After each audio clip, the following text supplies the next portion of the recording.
ఈ car per డేకి ఎంత అంటే ఈ వీడియోలో తెలుసుకుందాము. హాయ్ ఫ్రెండ్స్, అందరికీ నమస్తే.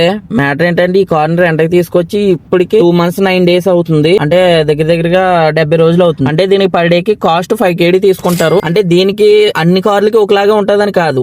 రేంజ్ రోవర్ వేరే ఉంటది, డిఫెండర్ వేరేగా ఉంటది, ల్యాండ్ క్రూజర్ కి, లెక్సస్ కి దేని కాస్ట్ దానికి ఉంటది. హై మోడల్ కి హై రేంజ్ లో ఉంటది. ఇవి చిన్నవి కాబట్టి తక్కువ రేంజ్ లో ఉంటది. ఈ 70 రోజులకి కలిపి 5 డిన్నర్లు చెప్పిన 350 360 ఎంతో అవుతుంది. అయితే ఆ డబ్బులతో మన ఇండియాలో ఒక పల్సర్ బండి వచ్చేస్తుంది. ఈ కార్ ని రెంట్ కి తీసుకోవడానికి ఈ కువైట్ వాళ్ళకి పెద్ద ప్రాబ్లం ఏమి ఉండదు. వెళ్తారు, నచ్చిన కార్ సెలెక్ట్ చేసుకుంటారు, తీసుకుంటారు. ఆ సివిల్ ఐడి అనేది ఒకటి ఉంటది, అది ఇస్తారు. వాళ్ళ అప్లికేషన్ మీద వాళ్ళన్ని ఫిల్ చేసుకుని కారు టైప్ మోడల్ అన్ని చేసుకుని ఫిల్ చేసుకుని ఆఫ్ ట్యాంక్ పెట్రోల్ తోటి మనకి ఇస్తారు. అదే మనం వెళ్ళి తీసుకోవాలంటే గనక అక్కడికి వెళ్ళి మన సివిల్ ఐడి ఇచ్చి ఫోన్ నెంబర్ వాళ్ళకి ప్రూఫ్స్ అన్ని ఇచ్చిన తర్వాత సైన్లు పెట్టించుకుని బోల్డ్ వాళ్ళు అయినా కూడా వాళ్ళకి నమ్మకం ఉండదు మన మీద. సో ఓకే గైస్, ఈ వీడియోకి ఇంతే. నెక్స్ట్ వీడియోలోకి వెళ్తాం. అప్పటి వరకు నా ఛానల్ లైక్ చేసి సబ్స్క్రైబ్ చేసి అండ్ ఆల్సో ఇన్స్టాగ్రామ్ లో కూడా ఫాలో అవ్వండి ప్లీజ్.